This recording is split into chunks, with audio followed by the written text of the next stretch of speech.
Although abilities are one of the most impactful things in the outcome of a game, gunplay is debatably the most noticeable difference between casual and more hardcore players.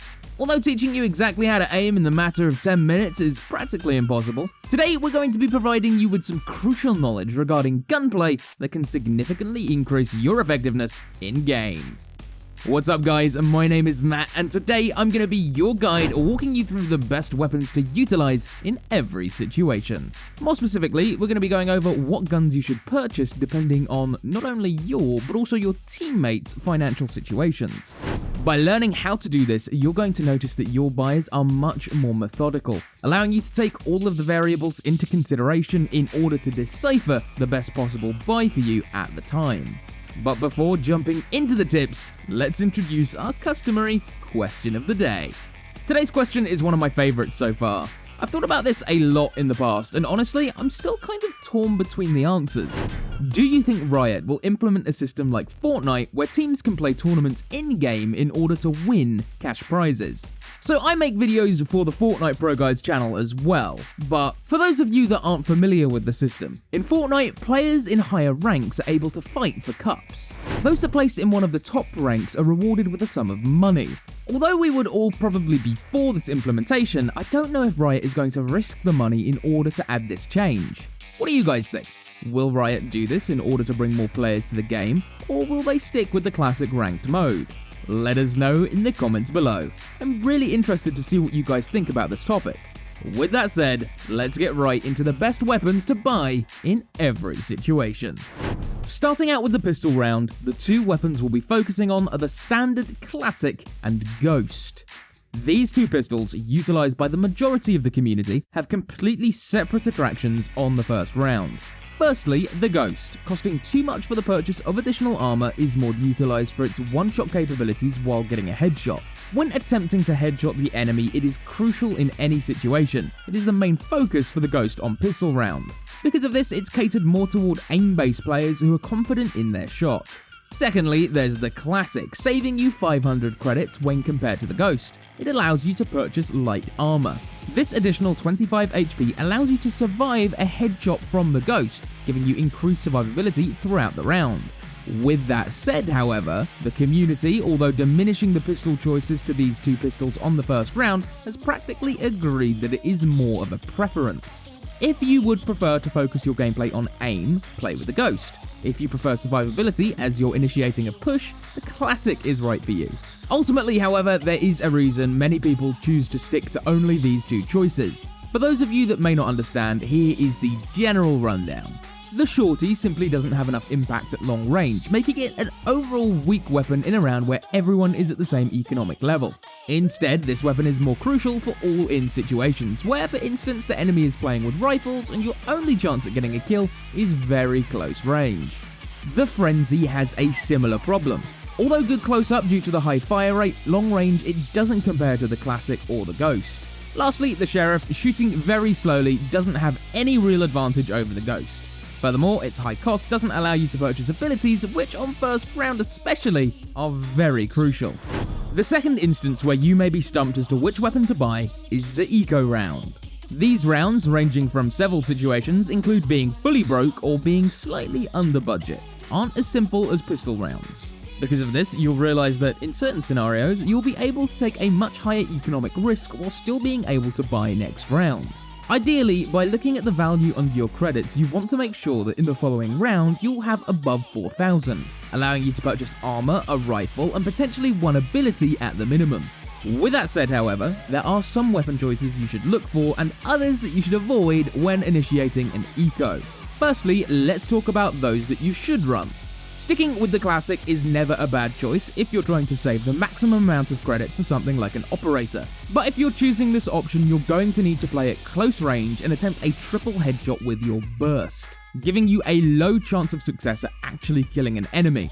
To increase your odds, you could go with the Shorty for a mere 200 credit investment. This will allow you to kill one or potentially two enemies by playing in the same style. Wait for them to push, catch them off guard, and you may have changed the tide of your eco round completely. If you have a bit more money, however, you can go ahead and purchase the Stinger. By doing this, you'll be able to burst down enemies very quickly and consistently from short to medium range, giving you a good chance at even winning the round. Ultimately, however, although the goal is to win, you will more often than not end eco rounds in a loss. If your team manages to get 3 or more kills, you should count that as a solid victory, simply because you managed to lower the enemy's economy with a low investment. With that said though, let's go over some weapons that you should never purchase on these rounds. First off, it is never worth it to purchase a Spectre during an eco round. Although good, you'll be much better off going with a Stinger and potentially light armor if you can afford it. This is because it provides you with a much faster time to kill if played properly, a crucial component of catching the enemy off guard. Furthermore, you also shouldn't buy rifles simply due to their economic impact. The whole reason of an eco round is to save money, so if you have enough money to buy a rifle and armor, it's probably better to force than initiate an eco. The third type of round that you may not even be familiar with is one in which you're receiving the maximum loss streak bonus. For those of you that don't know, for every consecutive round lost, you'll gain a 500 credit bonus, capping at 1,500 in addition to the normal 1,900 credits you'll get simply for losing the round. Because of this, after 3 rounds lost, you'll gain a total of 2,400 credits for every additional round lost. This very high amount of credits should allow you to force or at the least initiate an eco with more valuable weapons such as the Stinger. The weapons that you should lean towards in the first instance, forcing, are the Vandal, Phantom, Bulldog and Spectre. While you will likely need to sacrifice heavy armor in order to purchase a better weapon, light armor is necessary. After buying light armor, however, you should look at how much money you have remaining. If over 2,900, purchase a Vandal or Phantom. If not, stick with the Bulldog or Spectre. If you feel fit, you can also sacrifice one of these purchases and lower the rank of your weapon. For instance, buying a Bulldog rather than a Vandal, even if you have over 2,900, if your character wields crucial abilities like smokes. By purchasing something like smokes, you're going to be helping the whole team significantly, allowing you to have a much better chance at winning than simply buying a better weapon would give you. What you shouldn't do when in a loss streak, however, is force consecutively. If you find your team continuously forcing and losing, you will likely need to initiate an eco in order to reset your economy. The good part about this, however, is that when you do finally initiate an eco, you may be able to buy very valuable weapons such as operators due to the high loss bonus. The next type of round we'll be going over is the standard buy round. In these instances, you want to solely stick with the Phantom and Vandal, as they are the most consistent and reliable weapons in most, if not all, instances. The reasoning behind you not choosing any other weapon is simply due to the flexibility that these two weapons provide. When in a normal buy round, you want to be able to initiate any type of play, whether that be holding a tight angle after planting the spike or holding a longer angle when trying to cease a push while playing defense. If you ever find that you're unable to buy these weapons, you have one of two options. Either ask your team to initiate an eco round or force with the weapons that we discussed in the previous tip. What you should never do, however, is buy weapons such as the Guardian, Ares, Marshal, Bucky, and Judge. These weapons, being generally disregarded by the majority of players, significantly limit your gameplay style. For instance, the Ares' low fire rate before reaching its highest point is very slow, forcing you to hold longer angles. The Guardian and the Marshal have the same impact. All of these weapons will force you to hold very long angles, denying your ability to push if needed. The Bucky and Judge, on the other hand, except for jet players, will force you into playing very close ranges. This again puts you at risk of being less useful. If you feel the need to move back and hold a different angle, you simply won't be able to, merely because, if not right up against the enemy, you won't be able to be effective. The final type of round that we're going to be going over in this video is that in which you find yourself able to spend excessive credits. If you find your credits nearing the 9,000 cap, you may want to utilize them in order to benefit yourself or your team. In order to do this, effectively, there are two main options. The first is to buy for your teammates. Although you may almost be maxed out on buying power due to not dying for several rounds in a row, your teammates may not be in the same situation. Because of this, you can either buy them a gun or simply drop them yours.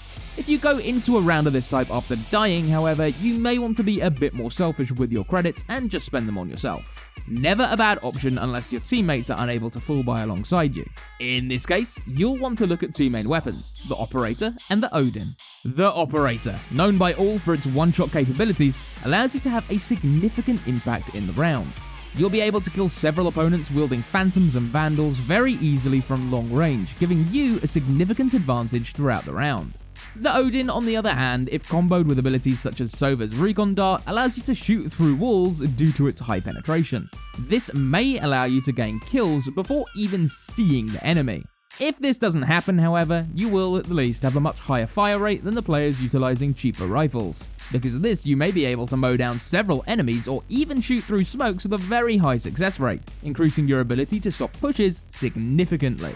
We know that some of these plays may seem like something that you can't achieve due to playing in generally lower ranks, but if you would like to gain a better understanding of gunplay or any other portion of the game, then we recommend visiting ProGuides.com. There, our pros will be able to help you with any part of the game, giving you tips catered to your specific gameplay style. Furthermore, if you would like the most seamless experience, we recommend that you use our VOD review system. With a return time of less than 24 hours, you'll receive a full analysis of your gameplay very quickly after your purchase, allowing you to get better right away.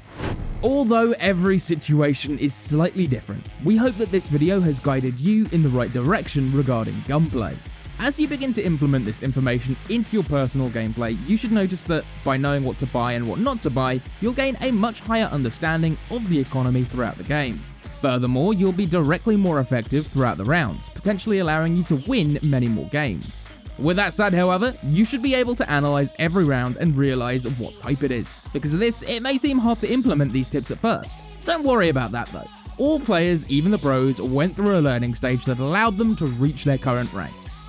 Because there's nothing else to say, we wish you all good luck in your future games, and we'll see you all in the next one.